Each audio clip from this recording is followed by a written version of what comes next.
Assalamualaikum warahmatullahi wabarakatuh. Waalaikumsalam warahmatullahi wabarakatuh. Bismillahirrahmanirrahim. Alhamdulillahi rabbil alamin. Wassalatu wassalamu ala ashrafil anbiya'i wal mursalin, imamil muttaqin, sayyidil ghurril muhajjalin, sayyidina wa maulana Muhammadin wa ala alihi wa ashabihil mujahidin at-tahirin, amma ba'du. Saudara-saudara kaum muslimin rahimakumullah. Dalam kehidupan ini, pada satu sisi memang kita harus melaksanakan berbagai kegiatan amal ibadah. Tetapi pada sisi lain, kita juga harus menjaga jangan sampai amal ibadah yang sudah kita kerjakan itu dihancurkan oleh sikap kita sendiri. Bahwa kita sudah sholat, alhamdulillah. Bahwa kita sudah zakat dan memberikan sedekah, syukur. Bahwa kita sudah melaksanakan ibadah haji, thayyib. Apakah dengan demikian amal kita sudah menjadi banyak? Nanti dulu. Jangan berbangga hati dan puas diri. Pada kesempatan yang berbahagia ini, saya ingin menyampaikan satu hadis yang diriwayatkan oleh Imam Ad-Dailami, di mana Rasulullah sallallahu alaihi wasallam pernah bersabda, "Sittatu asya'in tuhbitul a'mal." Ada 6 perkara yang bisa menghancurkan amal yang sudah kita kerjakan. Salat yang sudah kita kerjakan itu, zakat yang sudah kita bayarkan itu, haji yang sudah kita tunaikan itu, bisa dihancurkan oleh 6 perkara ini. Nanti di akhirat, pada saat setiap orang menunggu pahala dari ganjaran amal yang ia kerjakan di dunia ini, kita menanti dan menanti, ya Rabb, mana amal kebaikan saya? Mana pahala kebajikan yang saya lakukan? Hasilnya tidak ada. Amal yang kita kerjakan dihancurkan oleh sifat-sifat yang akan kita kemukakan pada pertemuan kali ini. Yang pertama yang bisa menghancurkan amal adalah al-istighalu bi'uyubil khalqi. Orang yang terlalu sibuk mencari-cari aib dan kekurangan pada diri orang lain. Habis waktunya hanya untuk mengorek-ngorek celah orang, sementara ia lupa pada aib dan celak dirinya sendiri. Sifat seperti ini menghancurkan amal yang sudah kita kerjakan. Sedangkan baginda Nabi mengajarkan, tuba liman syaghalahu aibuhu an uyubin nas. Beruntunglah orang yang kekurangan pada dirinya menyebabkan dia sibuk sampai ia tidak sempat mencari-cari aib dan kekurangan pada diri orang lain. Saudara-saudara kaum muslimin rahimakumullah. Sibuk mencari aib orang tentu bukan dengan tujuan positif. Latar belakangnya kadang-kadang karena jealous, karena hasud, kecemburuan sosial. Sore, pagi, siang, malam kita korek-korek kesalahan orang dengan target hancur martabatnya, jatuh kehormatan dirinya, hilang nama baiknya, dilupakan dan terisolir dari tengah-tengah masyarakat. Perbuatan yang demikian sungguh terlalu amat sangat kejam. Salat kita, puasa kita, haji kita bisa dihancurkan jikalau kita terlalu sibuk mencari-cari aib orang lain. Muslim dengan muslim itu bersaudara. Kalau kita menganggap muslim yang lain adalah saudara kita, maka aibnya adalah aib kita. Kekurangannya juga adalah kekurangan kita. Pada saat kita melihat pada dirinya terdapat kekurangan, tugas kitalah menutupi. Ini yang dijamin oleh Nabi, man satara musliman satarahullahu fid dunya wal akhirah. Siapa yang menutupi aib dan celah orang-orang beriman, Allah akan menutupi aib dan celaknya di hari akhirat nanti. Zaman sekarang, zaman gosip. Zaman sekarang, zaman isu. Sehingga Hal yang 1 meter pun dapat jadi 5 meter. Yang 5 meter dapat saja menjadi 10 meter. Kita sibuk membumbui hal-hal yang kita tidak tahu duduk perkara yang sebenarnya. Bahkan lebih celaka, kadang-kadang kita malah sok tahu. Memberikan vonis dari sudut pandang kita sendiri. Adalah tidak bijaksana jika kita mengukur baju orang lain dengan badan sendiri. Baju orang lain kita ukur pakai badan kita. Tentu saja enggak pas.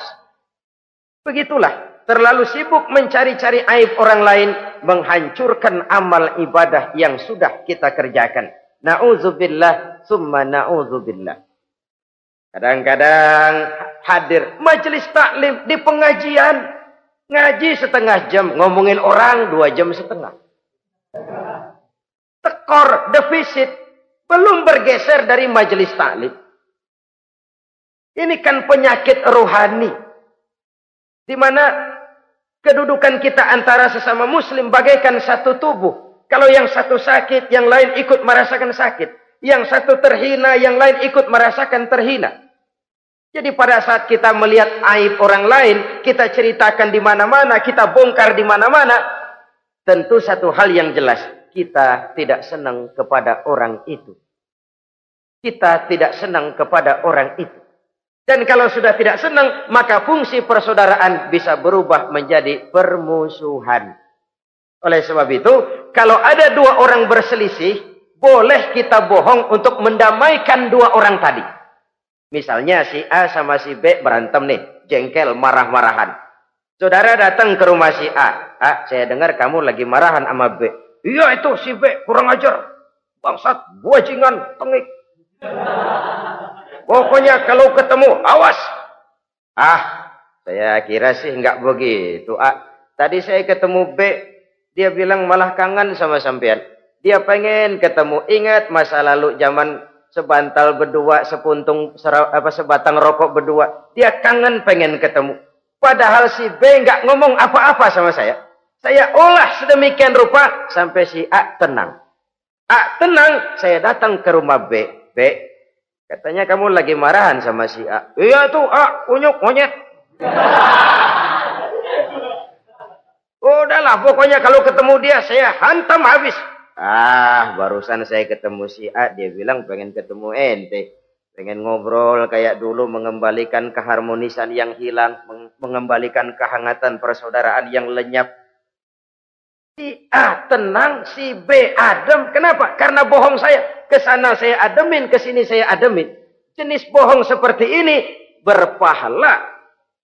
Kenapa? Tujuannya mendamaikan orang yang sedang berselisih. Tapi kan orang bermental seperti ini jarang. Yang banyak kan tukang kompor sekarang. Taruh angetin, sini angetin, murub deh. Datang sama A, lu marahan sama B. Iya, gue kesel banget sama B. Emang? Wow. Diemang-emangin. Oh, udah, pokoknya gue mah kalau jadi elo takut sama si B, gue buka celana, gue pakai rok deh. Si A panas. A panas, datang ke rumah B. Komporin lagi. Dua-duanya panas, koslet, terjadi perkelahian. Biang iblisnya tukang kompornya. Sampai untuk mendamaikan 2 orang yang berselisih. Diizinkan berdusta. Kenapa? Prinsip Islam itu islah. Mencari jalan damai. Bukan mengeruhkan suasana. Inilah realitas di tengah-tengah masyarakat. Enakan ngomporin daripada nyiramin. Enakan manasin daripada mendamaikan 2 orang yang sedang berselisih. Apalagi kalau kita punya kepentingan. Main nimbrung aja kayak toge. Kagak ngerti urusan. Nyampur aja nyampur. Toge kan begitu toge. Ada laksa nimbrung. Ada gado-gado ngikut. Ada kredok masuk. Kagak ngerti juntrungan masalah. Main nyampur aja nyampur. Ini kan tidak objektif namanya. Nah, mental seperti ini. Wah, sholatnya khusyuk. Zakat bayar, sedekah iya. Tapi kalau suka cari-cari aib orang. Jembreng kesalahan orang di mana-mana. Sholatnya, puasanya, hajinya bisa dihancurkan oleh mental yang seperti ini. Jangan bangga-bangga, sholat saya sudah banyak, puasa saya hebat, mantap, haji saya tiap tahun mondar-mandir ke Mekah. Tapi kalau mental seperti ini masih ada, waspadalah.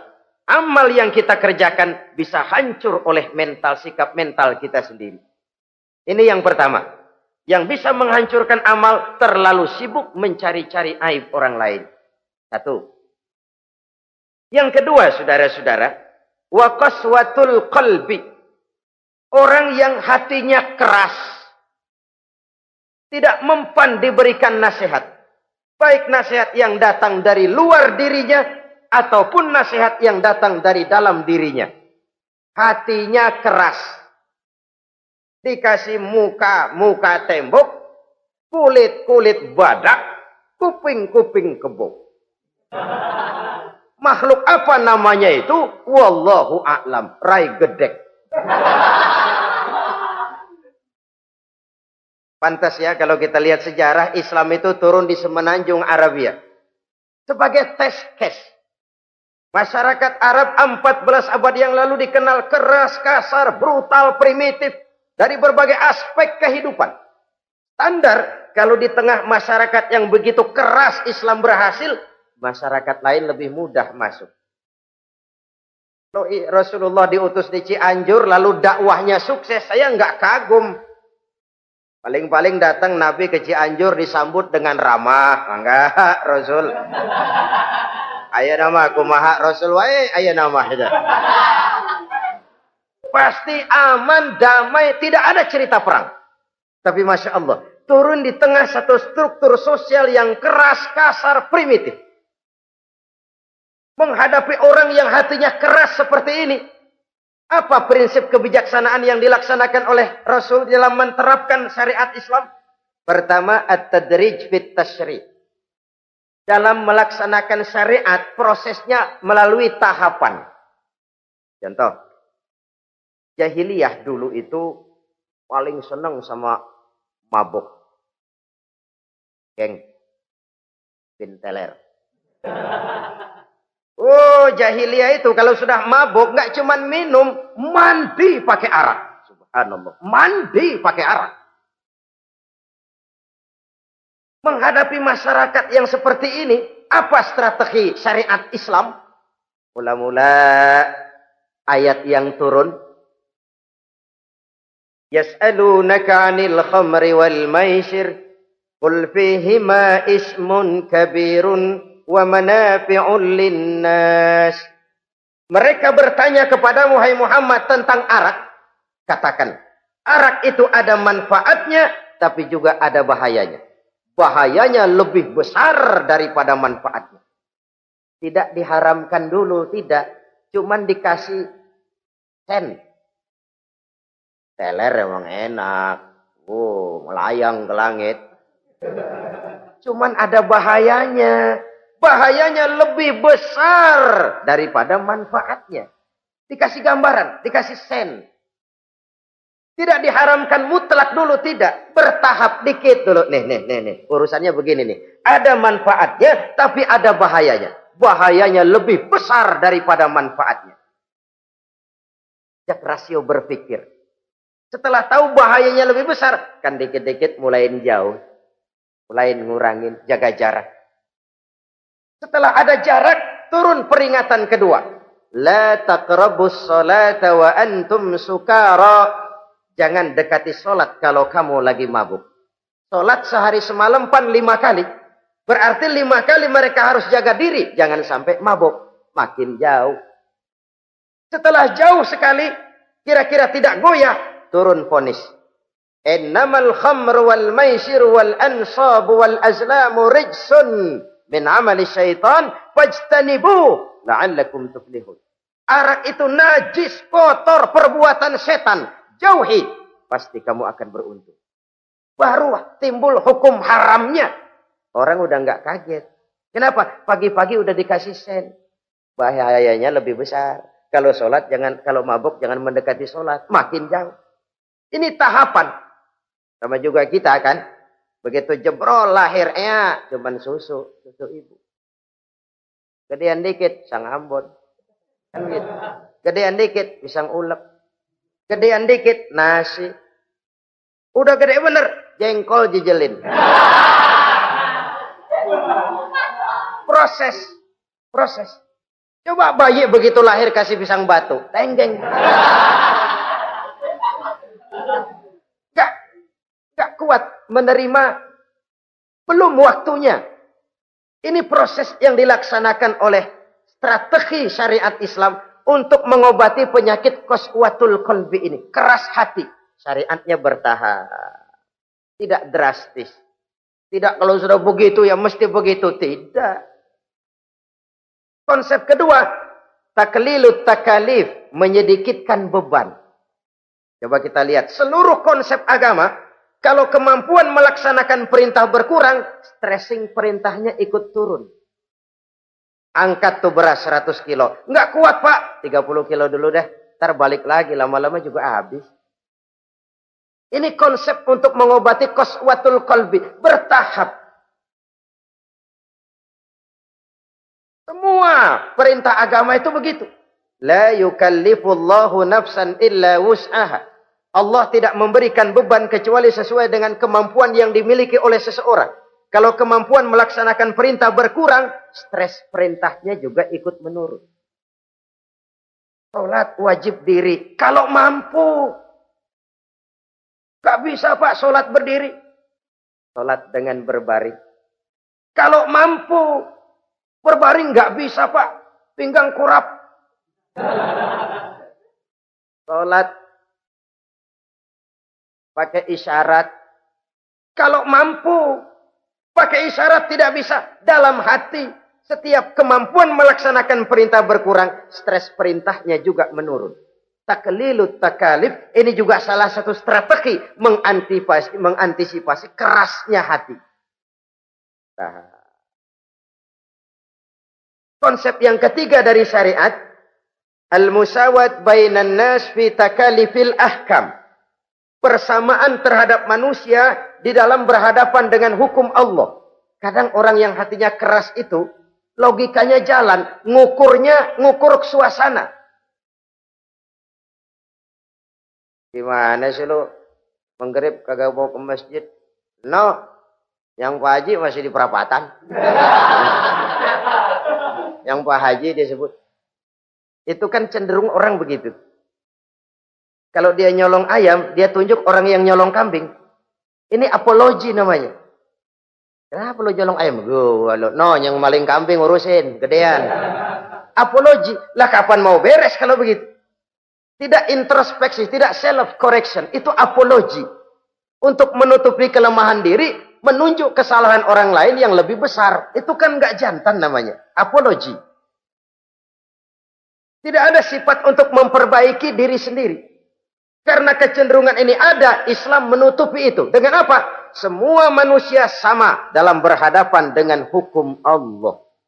Gak ada iri hati dalam hukum Islam ini. Salat wajib. Wajib. Bagi siapa? Yang sudah balik dan mampu. Terhadap semua strata. Jenderal wajib, kopral wajib. Apalagi hansip.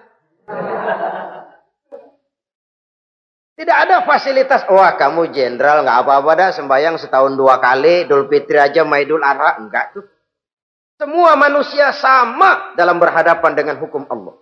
Itu yang Nabi ingatkan. Orang-orang sebelum kamu dahulu hancur. Umat-umat sebelum ini rusak binasa. Kenapa? Karena mereka kalau orang kecil berbuat salah. Hukum cepat-cepat ditegakkan. Tapi kalau yang besar berbuat salah. Mereka diam pura-pura tidak tahu.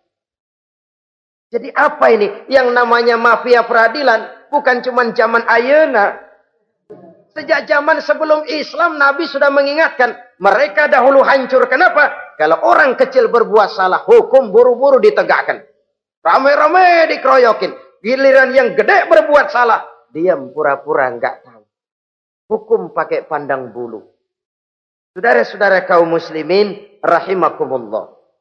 Oleh karena itu orang yang keras hati itu bisa merusak amalnya sendiri. Enggak mempan nasihat, rai gedek, muka-muka cuek.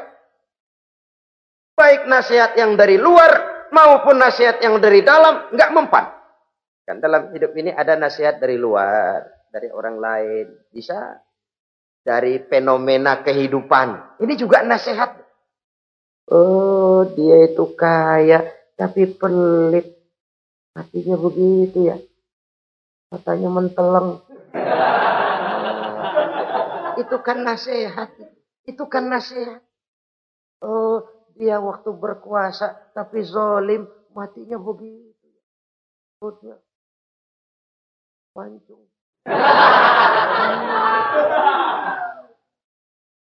Fenomena kehidupan yang kita lihat, yang kita dengar, yang kita saksikan, itu semuanya bisa nasihat. Unzuru kaifa kana akibatul mukadzibin. Lihat kehidupan ini. Dunia ini kan sebuah sekolahan besar. Semua yang kita lihat, kita saksikan, kita pelajari, bisa jadi contoh buat kita. Orang yang bijak, yang bisa mengambil hikmah dari manapun datangnya. Baik dari yang baik maupun yang dari yang tidak baik. Saudara-saudara kaum muslimin rahimakumullah. Nasihat yang datang dari luar. Dari orang atau dari fenomena kehidupan. Atau nasihat yang tumbuh dari dalam diri sendiri. Perubahan organisme tubuh. Itu kan nasihat. Ya Allah. Sekarang cantik jelita. Iya, sedang sweet 17-an. Rambutnya hitam, ikal berderai. Iya, semua memuji. Alisnya katanya laksana semut beriring. Dagunya bak pauh dilayang. Kalau dia senyum, semua orang terpesona. Sekarang 50 tahun yang akan datang, coba senyum, kabur orang. Fenomena kehidupan. Apa yang tidak berakhir? Kenapa harus keras hati? Kita kata kita berkuasa, berapa hari kita punya jabatan? Kita kata kita kaya, berapa banyak harta kita? Kita kata kita alim, kita tahu. Apa yang kita tahu dari semesta jagat raya ini? Lalu apa yang tidak berakhir? Korun yang katanya kaya, mati itu. Fir'aun yang katanya gagah, mati.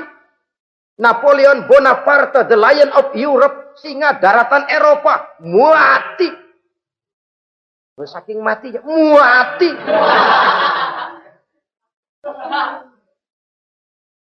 Kenapa harus keras hati? Kenapa tidak melihat perubahan fenomena alam sekitar ini? Apa yang tidak berakhir? Apa yang tidak selesai? Lalu apa yang mau kita sombongkan?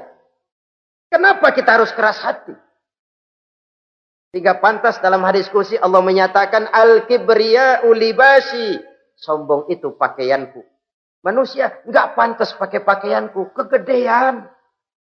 Pakaian Allah mau dipakai. Kalau Allah sombong, udah pantas aja udah. Kenapa? Kagak ada Tuhan lain selain dia. Udah pantas dia nyombong. Kita nyombong apaan? Oleh sebab itu, beruntung orang kalau diberikan hati yang lembut, mudah menerima kebenaran, peka terhadap kesulitan orang lain, ringan tangan memberikan pertolongan buat mereka yang memang memerlukan. Dan enggak semua orang dikasih begitu. Enggak semua orang. Nah ini ya, Umar bin Khattab sikapnya keras, tapi hatinya gampang menerima kebenaran. Nah lain loh orang kayak begini. Keras sikap boleh keras, tapi hati mudah menerima kebenaran. Wah, kalau Umar kerasnya kan luar biasa. Tapi hatinya kok gampang menerima kebenaran. Ini hidayah.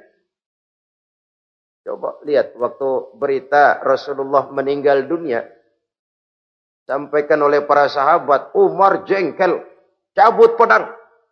Siapa bilang Muhammad mati, saya tabas batang lehernya. Dia nggak siap menghadapi kenyataan. Emosinya yang jalan, bukan rasionya. Keras.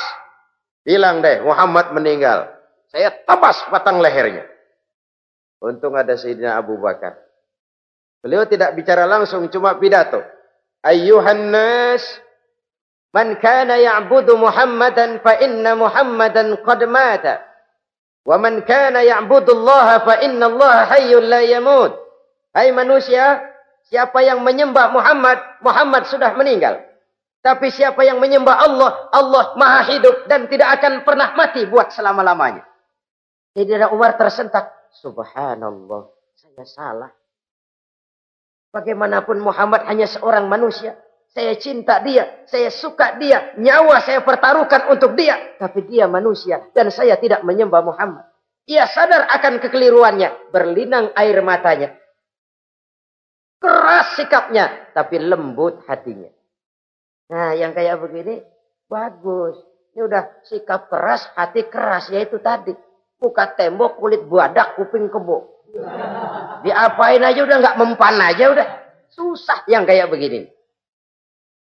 Saudara-saudara, ma'asyiral muslimin rahimakumullah. Jadi yang kedua yang bisa menghancurkan amal kita, orang yang hatinya keras. Wah.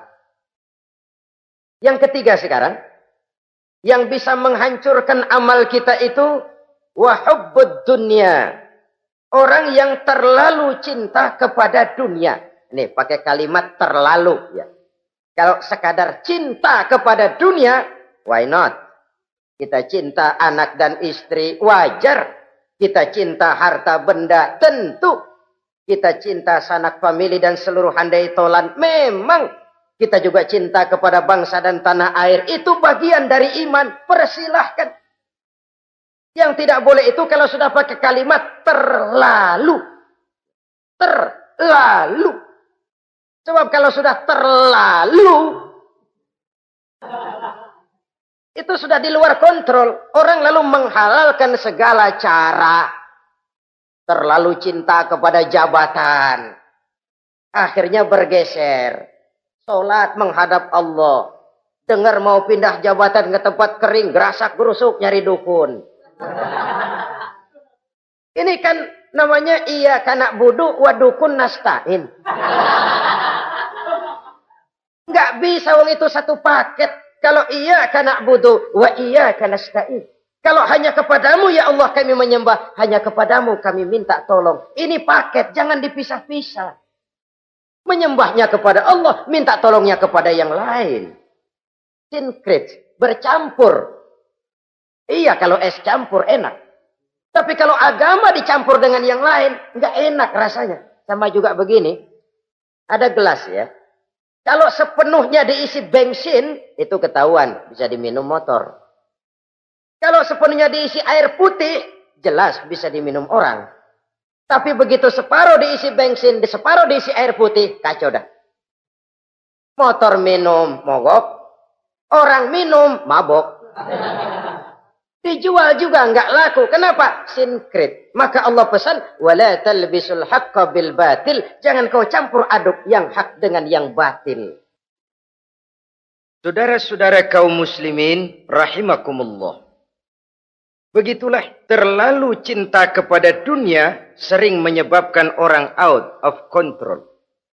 Bergeser dari garis yang telah ditentukan oleh Allah. Apalagi di zaman sekarang ini. Persaingan hidup makin tajam. Tensi ekonomi semakin tinggi. Gaya hidup semakin konsumtif. Sementara lapangan kerja semakin sulit. Orang kadang kehilangan harga diri untuk mencapai sesuatu yang bernama dunia, lalu menghalalkan segala cara. Sebab itu jangan korbankan keabadian akhirat dengan kesenangan dunia yang cuma sebentar ini. Jangan sia-siakan keabadian akhirat dengan kesenangan dunia yang kadang fata morgana ini. Cintailah dunia, tapi sekadarnya saja. Sebagai ladang untuk menanam bagi kepentingan di akhirat nanti. Terlalu cinta kepada dunia bisa menghancurkan amal yang sudah kita kerjakan. Ini yang ketiga. Yang keempat, wa qillatul haya. Orang yang sedikit rasa malunya. Rasa malu merupakan bagian daripada nilai-nilai keimanan. Apabila rasa malu berkurang, artinya nilai iman juga ikut menurun. Kita melihat sekarang ini banyak orang pakai pepatah Arab dalam hidup ini. Bul ala zamzam fatu'raf, kata orang Arab. Kalau kepengen terkenal, kencingi sumur Zamzam. Itu bakal ngetop ke seluruh dunia. Sumur Zamzam dikencingin. Itu akan terkenal ke seluruh dunia. Terkenal apanya? Terkenal gilanya. Jadi apa maksud pepatah ini? Kalau pengen cepat terkenal, bikin yang aneh-aneh. Yang orang lain nggak kerjain, kerjain. Yang orang lain nggak pakai, pakai. Nanti kan aneh, dilihat orang. Kalau dilihat orang kan cepat ngetop. Pantas apa tidak nomor 18. Yang penting terkenal aja dulu dah. Artinya apa? Rasa malu dikuburin. Rasa malu disingkirin. Kalau sudah sedikit rasa malu, tidak terhalang melakukan perbuatan-perbuatan yang negatif. Satu contoh. Tujuan utama diperintahkan berpakaian itu kan menutup aurat. Tapi Rasul pernah mengatakan, satu saat nanti akan muncul perempuan, nisaun, kasiyat, ariyat, ma'ilat, mumilat, ru'usuhunna ka'asnimatil bukhtil ma'ilat.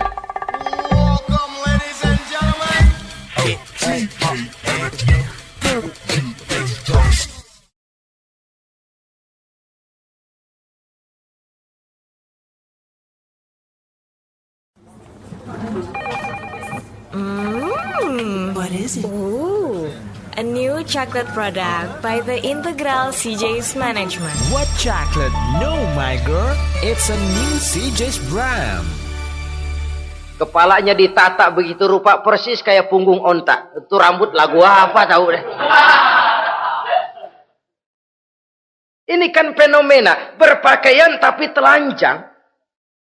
Kenapa? Yang dikejar mode, yang dikejar merek. Kiblatnya Paris, London, Roma.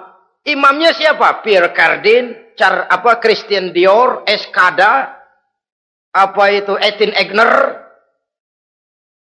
Merek yang dikejar, mode yang dikejar, aurat pontang-panting. Ditambah oleh tayangan-tayangan berbagai iklan yang merangsang anak-anak kita untuk hidup konsumtif. Yo, iyo. Cocok iya jeng urang yo. Terangsang dia untuk konsumtif. Dihadapkan kepada kenyataan. Suasana ekonomi enggak menunjang. Orang tua lemah ekonominya. Dia lihat sekelilingnya, ternyata yang lain juga begitu. Banyak teman senasib, kumpul. Disingkirkan rasa malu. Akhirnya tukang bajai ditodong. Qillatul haya, sedikit rasa malu. Kalau sedikit rasa malu, dia tidak terhalang lagi melakukan perbuatan-perbuatan yang negatif. Dan itu berarti menghancurkan amal-amal yang lain. Sebab itu budaya malu ini sangat penting. Coba kalau dia hinggap di hati seorang pejabat. Pejabat yang punya rasa malu, Masya Allah, membawa manfaat yang besar buat rakyatnya. Contoh saja ya, di Jepang itu ada Perdana Menteri Hosokawa, saudara-saudara dengar. Baru 8 bulan jadi Perdana Menteri. Dia dijuluki Mr. Clean, Mr. Bersih. Diisukan terlibat skandal, cuma 4-6 miliar rupiah. Itu pun buat kampanye kemenangan partainya. Diisukan begitu rupa, malu Hosokawa. Malu mengundurkan diri, baru 8 bulan jadi Perdana Menteri. Mundur, malu. Padahal Hosokawa nggak kenal ketuhanan yang Maha Esa. Nggak kenal. Tapi budaya malunya luar biasa. Nah kalau sudah pejabat nggak punya malu. Habis. Kan sekarang umpamanya nih. Ada impres desa tertinggal. Disunatin. Sampai marah betul itu Bapak. Para pimpinan negara kita itu. Tidak ada maaf bagi pejabat yang nyunatin IDT. Kenapa? Kan tipis rasa malu. Turun dari atas, sunatin. Turun ke bawah, sunatin. Turun ke bawah, sunatin lagi. Nyampe bawah, tetelan doang dikit banget. Kebanyakan tukang sunat, saudara-saudara. Budaya malu yang nipis. Orang kaya kalau punya budaya malu, bawa rahmat bagi lingkungannya. Ulama kalau punya rasa malu, nggak jual ayat menghalalkan yang haram, mengharamkan yang halal. Bagaimana Kiai? Haram! Karena belum dapat bagian. Begitu dapat jatah, haram dikit dah. Kiamat umat kalau sudah kayak begini. Budaya malu di segala strata sekarang ini menipis. Dan itu tentu berangkat dari kualitas keimanan. Ini yang perlu dipompa ke permukaan. Dan dilematis memang sering terjadi. Satu contoh, pada satu sisi kita menggalakkan proyek pariwisata. It's okay, kita perlu devisa. Tapi pada sisi lain kita harus menjaga nilai-nilai luhur dari budaya bangsa kita. Jangan sampai kemasukan wisata mancanegara, lalu budaya mereka yang tidak sesuai juga ikut kita serap. Bule masuk ke Indonesia, pakaian seenaknya, dia mau udah pantas aja udah. Perempuan ayab-ayaban ke pasar pakai kutang doang, bule pantas aja. Bocah kita ayab-ayaban ke pasar pakai kaos kutang, perempuan mana panok melulu.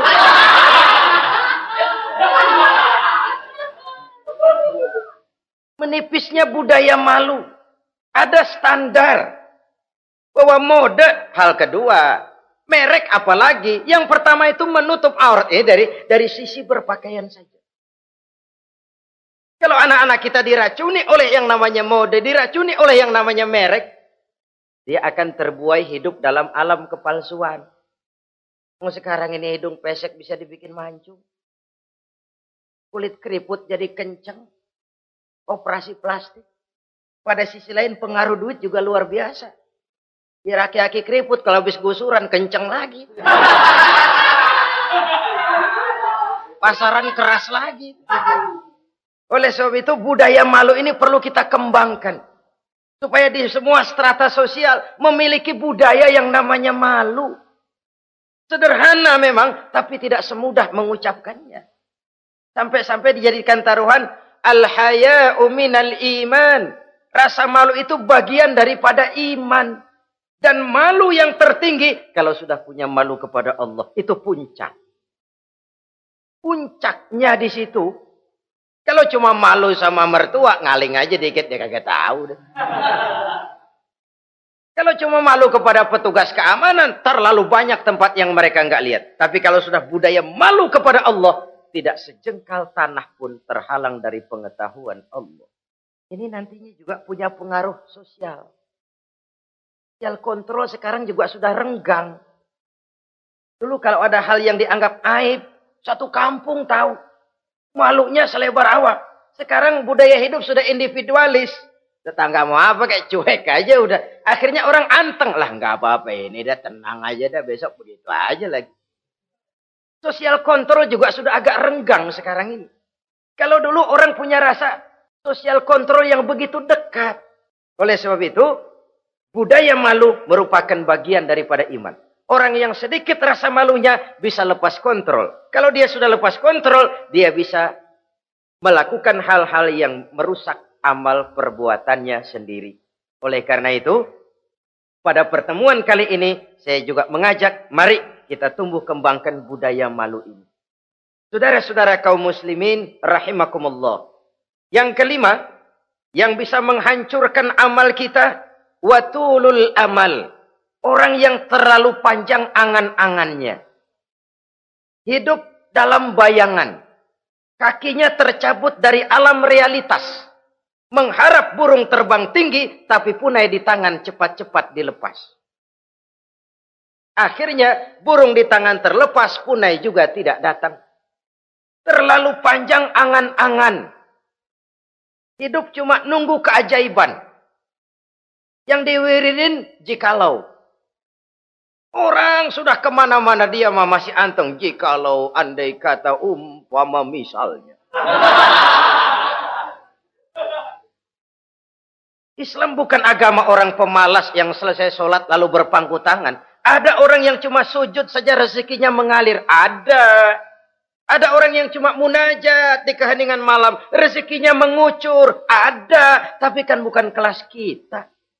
Itu kelas antara dia dengan Allah tidak ada jarak lagi. Orang-orang yang batinnya bersih. Doanya didengar. Permohonannya dikabulkan. Permintaannya cash. Kalau kita bisa sembahyang cuma nadah doang, nggak mau usaha, paling banter orang undang tahlil kita. Sebesek campur geretan udah. Kita ini tahap yang bekerja, berusaha, berdoa, tawakal. Pernah dalam satu sholat Jumat Rasulullah di masjid, ada seorang sahabat Badui datang dari pedalaman mau sholat Jumat, turun dari onta cepat-cepat masuk ke masjid. Ditegur oleh Rasul, ontamu sudah kamu ikat? Belum ya Rasul. Kenapa? Saya tawakal kepada Allah. Marah Rasul. Keluar, ikat ontamu, masuk lagi ke masjid, baru tawakal. Sederhana sekali, tapi inilah gambaran kehidupan. Ikat ontamu baik-baik, baru tawakal. Kalau nggak diikat, udah tawakal, terus hilang, tawakalnya salah. Sudah diikat rapi-rapi, masih hilang juga. Nah, tawakalnya benar. Sudah usaha, sudah ikhtiar. Toh hilang juga. Gambarannya sederhana. Ikat ontamu baik-baik, lalu masuk ke masjid, barulah engkau bertawakal. Jangan onta dibiarin keliaran, lalu tawakal. Tawakalnya yang salah. Saudara-saudara kaum muslimin, rahimakumullah. Islam mengajarkan keseimbangan. Kita wajib berusaha, tapi tidak wajib untuk berhasil. Hasil itu hak prerogatifnya Allah. Berusahalah sebagaimana harusnya di satu sisi, tapi minta tolonglah kepada Allah di sisi lain. Ada keseimbangan. Orang yang terlalu panjang angan-angannya biasanya malas bekerja. Terangsang ngejar kerjaan yang gede, yang kecil kagak dikerjain. Akhirnya yang kecil lewat, yang gede kagak datang. Padahal rezeki itu kan yang penting mudawamahnya ya, rutinnya. Biar banyak tapi begitu sekali datang banyak, begitu stop 10 tahun kagak datang terus. Sengsara juga. Yang penting mudawamah, continue-nya itu. Biarin duit sih banyak, asal rutin aja. Gak apa-apa. Tulul amal, terlalu panjang angan-angan. Hidup di alam bayangan. Terlepas kaki dari akar kenyataan. Hidup ini kan kenyataan, harus dihadapi secara nyata. Islam ini agama yang wajar, hiduplah secara wajar. Jangan melakukan sesuatu yang memang bukan makom kita di situ. Artinya apa? Kalau memang kita cangkir, lalu minta air seember, kan lebihnya mubazir. Cangkir, minta air diisiin seember. Buat apa lebihnya? Bukan makom kita. Jangan tercabut dari akar kenyataan. Siapa sih kita ini? Jangan ibadah baru ala kadarnya, sikap udah kayak wali. Iyalah kalau wali cuma sujud, permohonannya makbul. Kenapa? Dia dengan Allah itu nggak ada jarak. Kita, lapisan dosa kita yang bikin jarak. Makanya sering dijelaskan ya. Kalau ada hadis, siapa yang baca Bismillahirrahmanirrahim, dia lewat di atas air, beku itu air, dia bisa jalan di atas air. Bismillah saja bisa jalan di air. Tapi kan soalnya kemudian, bismillahnya orang yang bagaimana? Model kita, maaf lah, 1000 kali baca bismillah, lewat di empang, tenggelam kita. Bukan bismillahnya yang lain. Yang baca mentalnya, pribadinya yang lain. Makom kita belum di situ. Kalau memang makom kita masih harus berusaha. Bahwa nanti Allah berikan rizki lewat jalan yang tidak kita sangka-sangka. Itu sih urusan Allah. Itu sih haknya Allah. Tapi urusan kita harus berusaha sebagaimana harusnya kita berusaha. Ya, emang jodoh dari Tuhan, apanya pakai nyari. Nanti juga aja datang. Datang cuma nenek-nenek kali.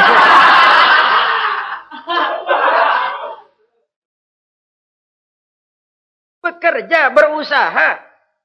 Jangan terlalu panjang angan-angan. Hiduplah secara nyata. Apa adanya. Yang wajar-wajar saja. Tinggal di gubuk reot. Hidup pakai gaya jet set. Ngagul dah. Sama merek mobil kenal banget, mobil orang-orang. Udah bukan main kalau ngomong dah. Di atas awan hidupnya. Di atas awan.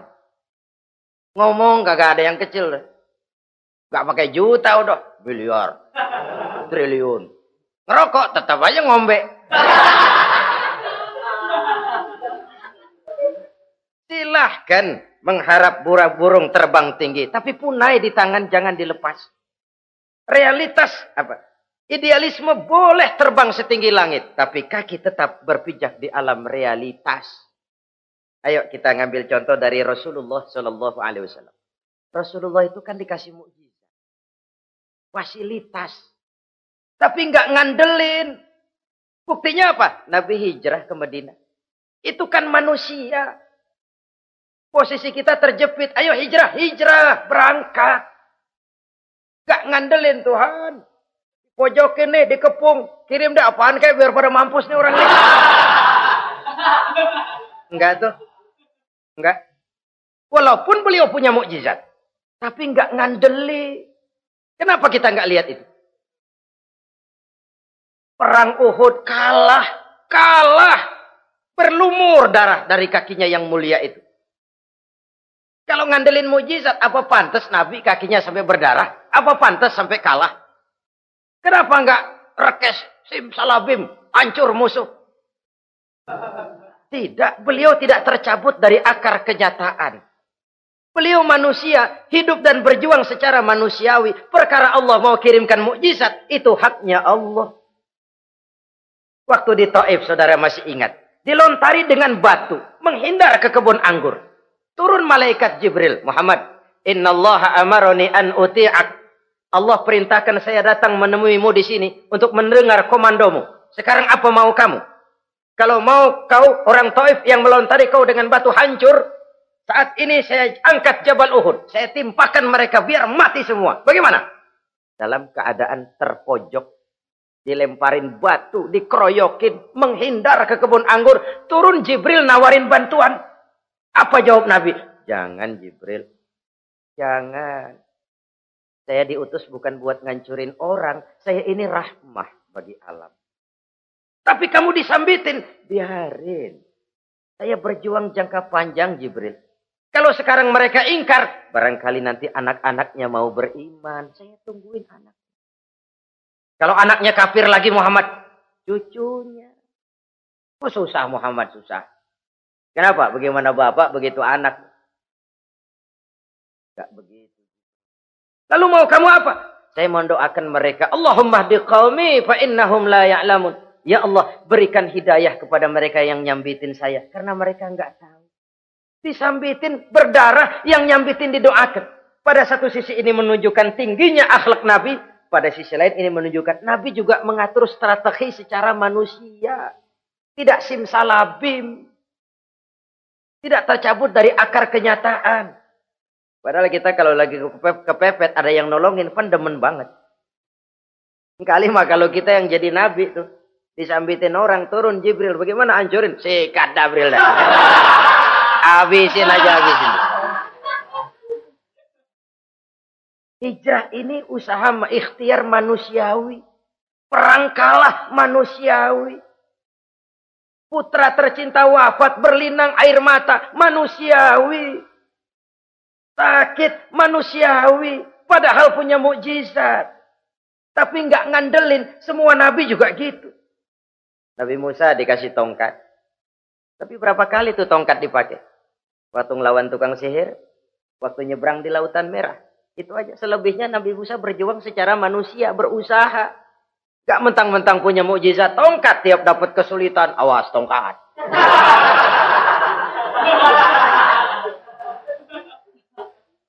Utuh manusiawi. Ini Rasul.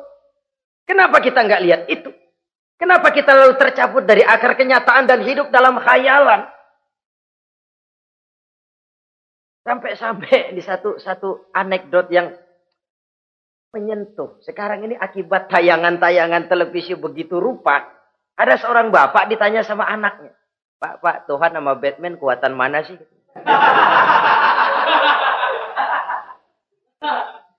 Logikanya sudah dipenuhi oleh gambaran Batman. Bahwa Batman itu kuat, gagah, menolong yang lemah. Timbul logika. Kuatan mana sama Tuhan katanya. Pengaruh yang dia lihat itu membentuk opini. Sama juga sekarang coba lihat ibu-ibu. Kalau udah Cassandra, itu masakan ditinggal tuh angus di dapur. Angit tuh tempe juga. Saudara-saudara kaum muslimin, rahimakumullah. Begitulah yang kelima, yang bisa menghancurkan amal kalau orang terlalu panjang angan-angan. Hiduplah secara wajar karena Islam memang agama yang wajar. Jangan melakukan sesuatu yang memang bukan makom kita di situ. Jangan melakukan sesuatu yang memang bukan posisi kita di situ. Kullun ya'mal ala syakilatih. Jangan minta ayam menggonggong. Jangan minta kambing mengeong. Bukan bagiannya. Bukan bidangnya. Sama juga orang ngomong, apaan mubalik kerjanya ngomong doang. Sekarang kan zaman pembangunan. Mana ada mubalik ngurus irigasi. Nah, kalau mubalik ngurus irigasi, apa lurah mau ngajar PK? Jangan tercabut dari akar kenyataan. Toh prinsip modern saja mengajarkan the right man on the right job. The right man on the right place. Orang harus ditempatkan sesuai dengan bidangnya. Jangan tercabut dari akar kenyataan. Inilah kita dan inilah yang harus kita lakukan. Hidup ini kenyataan. Hadapilah secara nyata. Perkara Allah mau membuat yang lain, itu hak prerogatif Allah. Bukan urusan kita. Yang terakhir saudara, yang keenam yang bisa menghancurkan amal kita. Wa zalimun la yantahi. Perbuatan zalim yang tidak sanggup dihentikan. Zalim kepada Allah. Zalim kepada makhluk. Atau zalim kepada diri sendiri. Ada orang zalim kepada Allah. Begini banyak nikmat yang diberikan Allah. Nggak sanggup dah kita ngitungnya. Dari bangun tidur sampai tidur lagi nikmat nggak pernah berhenti itu. Bahkan kita tidur sendiri. Sadar nggak kita waktu tidur nggak berdaya? Coba ketika kita ngorok pulas, andai kata kecoa 16 masuk ke kuping kita. Siapa yang mau jagain? Siapa yang mau jagain? Nikmat.